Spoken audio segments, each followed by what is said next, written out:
నరేంద్ర మోడీకి ఏమీ చేత కాదు. పాకిస్తాన్ ప్రధానమంత్రి అయితే అమెరికాతో మాట్లాడాడు, ఇరాన్ తో మాట్లాడాడు, అటు తిరిగాడు, ఇటు తిరిగాడు. మొత్తం మీద చివరికి క్రెడిట్ అంతా ఆయనకే వచ్చేసి కరెక్ట్. అలాగే ఇరాన్ చెప్పనివి అమెరికా చెప్పి, అమెరికా చెప్పనివి ఇరాన్కి చెప్పి, ఇద్దరిని కలిపి పాకిస్తాన్ లో కూర్చోబెట్టి, అంతకుముందు టర్కీతో మరో 3 దేశాలతో కలిపి చెప్పి ప్రధానమంత్రి ట్రై చేశారు. మనకు అట్లాంటివి ఎందుకు చేయలేదు? వద్దు మనకి. ఎందుకంటే ఇదివరకే ఒకసారి గుర్తు తెచ్చుకోండి, ఈ 40 రోజుల్లో యుద్ధం ప్రారంభమైన తర్వాత 10 రోజులకు ఒకసారి యుద్ధ విరమణ జరిగింది. అంతకుముందు 11 రోజుల తర్వాత యుద్ధం విరమణ జరిగింది. అలాగనే ఆగినాయా? హిజ్బుల్లా మీద దాడులు ఇజ్రాయెల్ ఆపదు, ఇరాన్ని నాశనం చేయకుండా ఇజ్రాయెల్ వదిలిపెట్టదు.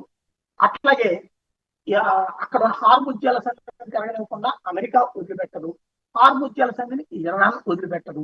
ఇంకా ఇప్పుడు కేవలం కూర్చోబెట్టడం వల్ల ఏమవుతుంది? అప్పుడు మళ్ళీ మోడీని తిట్టిపోయింది, మోడీకి జాగ్రత్త లేదు, మళ్ళీ యుద్ధం సాగుతోంది అన్నట్టు. ఇప్పుడు మనకి ఏమవసరం? పాకిస్తాన్ వాడు అప్పుల పాలై ఉన్నాడు, ప్రపంచానికి ఏదో చెప్పుకోవాలి, భారత్ కంటే నేను గొప్పవాడిని చెప్పుకోవాలి.